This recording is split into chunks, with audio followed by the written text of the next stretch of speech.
রহমানির রহিম। আজকের এই ঐতিহাসিক রংপুর বিভাগীয় নির্বাচনী সভার সেনস্পদ সভাপতি জনাব শামসুজ্জামান শামু, আমাদের মাঝে ইতিমধ্যে উপস্থিত হয়েছেন আমাদের প্রিয় নেতা, আগামী বাংলাদেশ, যাকে ঘিরে টেকনাফ থেকে তেঁতুলিয়ার মানুষ উজ্জীবিত, আনন্দিত, অধীর আগ্রহে অপেক্ষা করছেন সেই আমাদের প্রিয় নেতা, বাংলাদেশ জাতীয়তাবাদী দলের বিপ্লবী চেয়ারম্যান জনাব তারেক রহমান।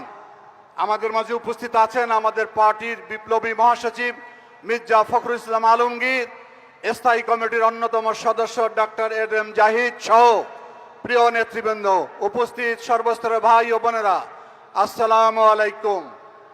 নির্বাচন চলমান, হাটে বাজারে, দোকানে, বিয়ে বাড়িতে আলোচনা হচ্ছে একটি, কোন দলে ভোট দিব, কোন ব্যক্তিকে ভোট দিব, কোন মার্কাকে ভোট দিব।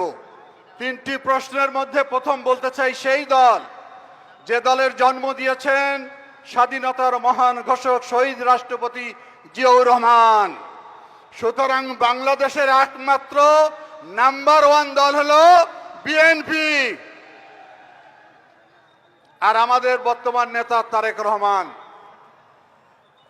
সেদিক থেকে আমরা মনে করি সব দলের চেয়ে সবচেয়ে যোগ্যতম নেতা হলো তারেক রহমান।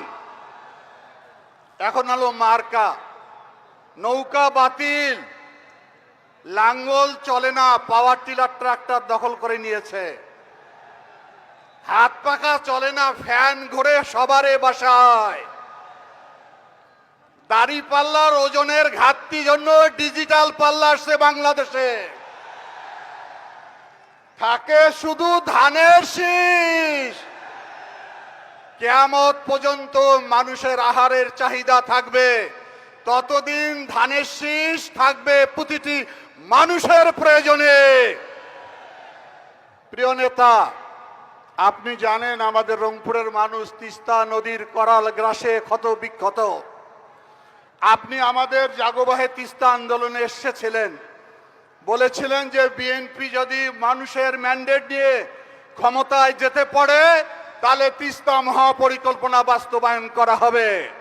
সুতরাং সেই স্লোগানটা আমরা ধরতে চাই, জাগোবাহে।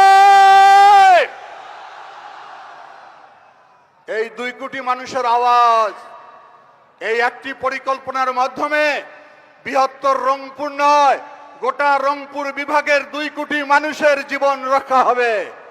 আমার প্রিয় নেতার কাছে আমরা সেটাই আশা করি, এই একটি পরিকল্পনার মাধ্যমে কর্মসংস্থান সহ তিস্তা পরের দীর্ঘদিনের মানুষের দুঃখ ঘোচাবেন, এই আশাবাদ ব্যক্ত করে আমি আমার কথা এখানে শেষ করলাম।